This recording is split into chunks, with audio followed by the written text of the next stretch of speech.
بسم اللہ الرحمن الرحیم۔ السلام علیکم اسٹوڈنٹس، آج ہم کرنے جا رہے ہیں 9 کلاس مطالعہ پاکستان کا باب نمبر 2 تحریک پاکستان اور پاکستان کا قیام، اور اس کا نیکسٹ ٹاپک ہے ہم لوگوں نے یحییٰ خان کا دور حکومت سٹارٹ کیا ہوا، اسی کا سب ہیڈنگ ہے ہمارے پاس آ جاتا ہے نیکسٹ ٹاپک 1970 کے عام انتخابات۔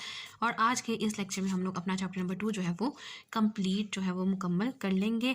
تمام جو ٹاپکس ہمارے پاس رہ گئے وہ آج کے اس لیکچر میں ہم لوگ کمپلیٹلی ڈسکس کریں گے اور آج اس چیپٹر کو کنکلوڈ کر دیں گے، وائنڈ اپ کر دیں گے، اور پھر انشاءاللہ تعالیٰ نیکسٹ سے ہم لوگ چیپٹر نمبر 3 سٹارٹ کریں گے۔ تو آج ہم کرنے جا رہے ہیں 1970 کے عام انتخابات، پیج نمبر 51 ہے، جنرل الیکشنز آف 1970۔ ریڈنگ کے ساتھ ساتھ آپ لوگوں کو میں ہیڈنگز بھی مارک کرواتی جاؤں گی تاکہ جلد سے جلد یہ چیپٹر کم ٹائم میں ہم لوگ مکمل کر سکیں۔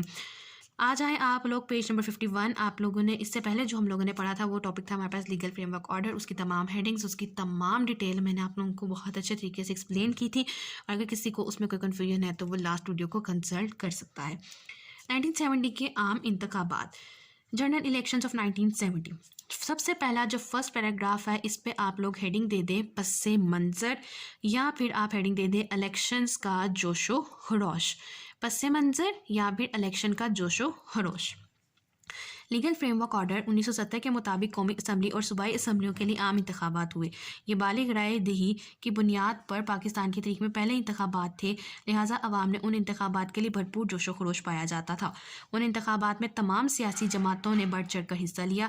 اہم سیاسی جماعتوں میں عوامی لیگ اور پاکستان پیپلز پارٹی بہت مقبول تھی۔ اسے مارک کر لیجیے، آپ سے پوچھا جا سکتا ہے کہ اہم سیاسی جماعتوں میں کون سی پارٹیاں جو تھیں وہ زیادہ مقبول تھیں، تو عوامی لیگ اور پاکستان پیپلز پارٹی۔ پیپلز پارٹی نے روٹی کپڑا اور مکان کا نعرہ لگایا جو کہ عوام میں بہت مقبول ہوا، اور آپ سے یہ جو نعرہ ہے پیپلز پارٹی کا، روٹی کپڑا اور مکان، یہ بہت زیادہ جو پوچھا جاتا ہے، تو آپ نے اس کو امپورٹنٹ ہے کہ ان کا نعرہ کیا تھا، سلوگن کیا تھا، روٹی کپڑا اور مکان۔ نیکسٹ آ جائے پیج نمبر 52 پہ، اور آپ لوگوں نے اس کے اوپر سب سے پہلے ہیڈنگ دینی ہے قومی اسمبلی کے انتخابی نتائج۔ قومی اسمبلی کے انتخابی نتائج میں نے اوپر لکھی ہوئی ہے اور ڈکٹیٹ بھی کروا رہی ہوں تاکہ اگر کسی کو دیکھنے میں کوئی مسئلہ آ رہا ہو تو وہ سن سکے اور لکھ سکے اپنی نوٹ بکس میں۔ تو اس پہ آپ ہیڈنگ دیں گے قومی اسمبلی کے انتخابی نتائج، اور اس میں ہے ہمارے پاس انتخابی نتائج کے بعد عوامی لیگ واحد اکثریتی جماعت کے طور پر سامنے آئی، جس نے قومی اسمبلی کی 300 جنرل نشستوں میں سے 167 نشستیں جیت لیں، اور پاکستان پیپلز پارٹی نے 81 نشستیں حاصل کیں۔ اسے مارک کر لیجیے MCQs کے لیے کہ انتخابی نتائج کیا تھے قومی اسمبلی کے لیے، کہ اکثریتی جماعت کے طور پر جو ہے وہ عوامی لیگ سامنے آئی تھی، جس نے قومی اسمبلی کی 300 نشستوں پہ کامیابی حاصل کی تھی، اور میں سے 167 نشستیں جو تھیں ان میں سے جیتی تھی، اور پاکستان پیپلز پارٹی نے 81 سیٹس جو ہیں وہ ون کی تھی۔ باقی تمام جماعتیں قومی اسمبلی کی صرف 37 نشستیں جیتنے میں کامیاب ہو سکیں۔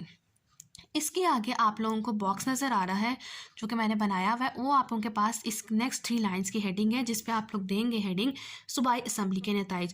اوپر ہمارے پاس قومی اسمبلی کے نتائج تھے، نیچے صوبائی اسمبلی کے نتائج ہیں۔ اسٹوڈنٹس اکثر یہ دو چیزوں کو مکس آؤٹ کر دیتے ہیں، تو آپ لوگوں نے مکس نہیں کرنا، اس لیے میں نے الگ ہیڈنگس کریٹ کی ہیں۔ اوپر اس کا لکھ دیا کہ یہ قومی اسمبلی کے انتخابی نتائج ہیں، اور یہ ہمارے پاس صوبائی اسمبلی کے نتائج ہیں۔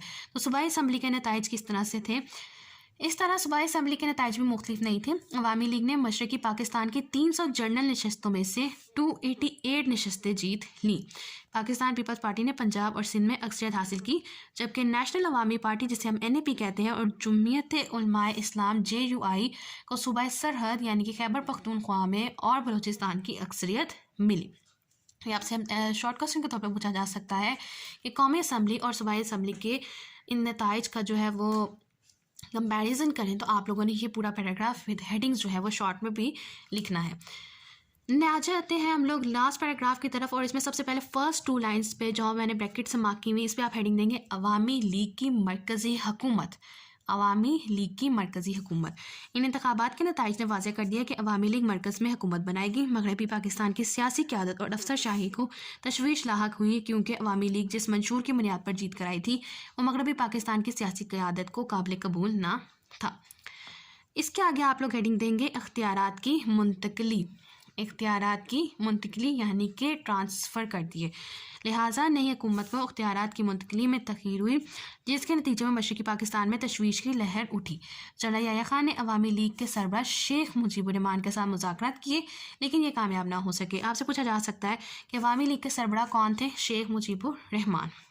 اس کے بعد مشرقی پاکستان میں خانہ جنگی کی صورتحال پیدا ہو گئی. تو یہ آپ کے پاس یہ ہیڈنگ کمپلیٹ ہوگی. اور لاسٹ پہ آپ ہیڈنگ دیں گے آزاد مملکت کا نعرہ، جس میں آپ لکھیں گے بنگالیوں نے بھارت نواز تنظیم مکتی باہنی کی مدد سے آزاد مملکت کا نعرہ لگایا. افواج پاکستان کو بغاوت کو چلنے کے لیے مداخلت کرنا پڑی. اس طرح مشرقی پاکستان میں خونریز فسادات شروع ہو گئے. یہ آپ کے پاس ٹاپک تھا 1970 کے عام انتخابات، جو کہ آپ کے پاس پورا ٹاپک جو ہے وہ بہت زیادہ امپورٹنٹ نہیں ہے. اس میں سے جو سب سے زیادہ امپورٹنٹ چیز ہے وہ ہمارے پاس قومی اسمبلی کے نتائج اور صوبائی اسمبلی کے نتائج. تو اوپر اور نیچے کا جو پیراگراف ہے وہ ہمارے پاس بہت زیادہ امپورٹنٹ نہیں ہے. اس میں سے مین چیز جو ہے وہ ہمارے پاس یہ ہے. اس میں ہم لوگوں نے سب سے پہلے ہیڈنگ دی تھی پس منظر، اور جس میں ہم لوگوں نے الیکشنز کا جوش و خروش ڈسکس کرنا تھا. اس کے بعد آپ لوگ آ جائیں انتخابی نتائج، اور سب سے پہلے آپ نے بتانا ہے قومی اسمبلی کے انتخابی نتائج، پھر صوبائی اسمبلی کے انتخابی نتائج. پھر آپ ہیڈنگ دیں گے عوامی لیگ کی مرکزی حکومت. اس کے بعد آپ لکھیں گے اختیارات کی منتقلی، اور پھر آپ ہیڈنگ دیں گے آزاد مملکت کا نعرہ. آ جاتے ہیں فورتھ سٹیپ ہیڈنگ کی طرف، جو کہ ہمارے پاس ہے مشرقی پاکستان کی علیحدگی اور بنگلہ دیش کا کیا. کس طرح مشرقی پاکستان جو ہے وہ سپریٹ ہوا اور ہمارے پاس ایک نیا ملک بن گیا، یعنی کہ Bangladesh. Separation of East Pakistan and emergence of بنگلہ دیش.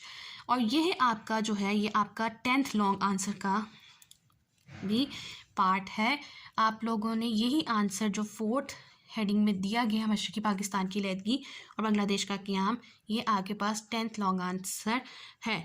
10th لانگ کوسچن کے آنسر میں ہم لوگوں نے یہی ساری چیز لکھنی ہے، اور اس کو ہم لوگ ہیڈنگ کے ساتھ کریں گے اور ساتھ ساتھ ریڈ کرتے جائیں گے اور ساتھ ساتھ ہیڈنگس بھی ایکسپلین کرتے جائیں گی، تاکہ آپ لوگ ساتھ ساتھ لکھتے جاؤ اور جلد ہم لوگ اپنا چیپٹر کمپلیٹ کر لیں. تو سب سے پہلے اسٹارٹنگ میں ہم لوگ ہیڈنگ دیتے ہیں پس منظر، یعنی کہ بیک گراؤنڈ، کہ ایسٹ پاکستان کی سپریشن اور ایمرجنس آف دا بنگلہ دیش کا بیک گراؤنڈ کیا ہے، کہ آخر کیا پیچھے ہوا کہ ہمارے پاس یہ وجہ بنی کہ ہم لوگ ایسٹ پاکستان یعنی کہ مشرقی پاکستان کو علیحدہ کر دیں اور ایک نئی ریاست، ایک نیا ملک یعنی کہ بنگلہ دیش بنے.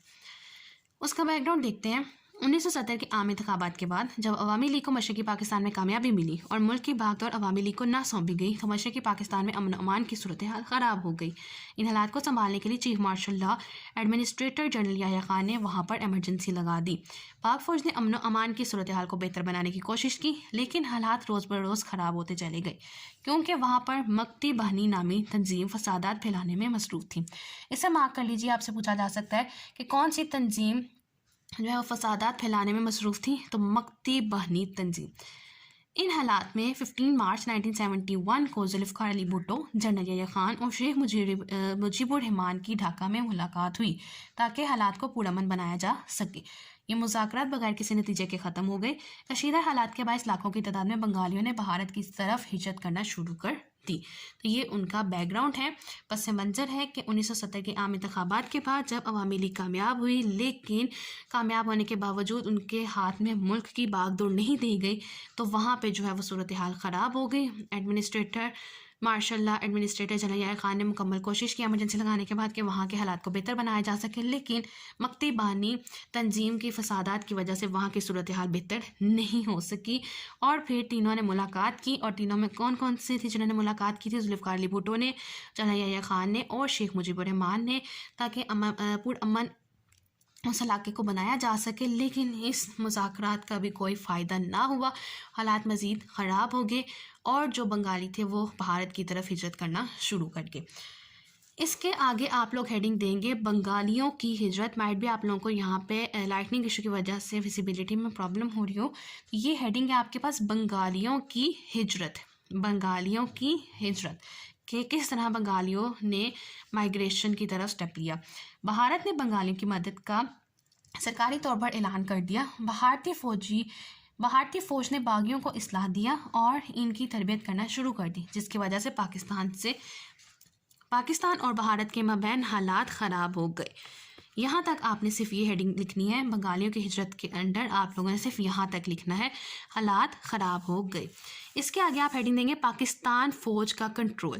پاکستان فوج کا کنٹرول. جنرل یحییٰ خان نے فوج کے مزید دستے مشرقی پاکستان روانہ کیے، جس کے نتیجے میں پاک فوج نے بیشتر علاقوں پر کنٹرول حاصل کر لیا. اس کے آگے آپ نیکسٹ ہیڈنگ دیں گے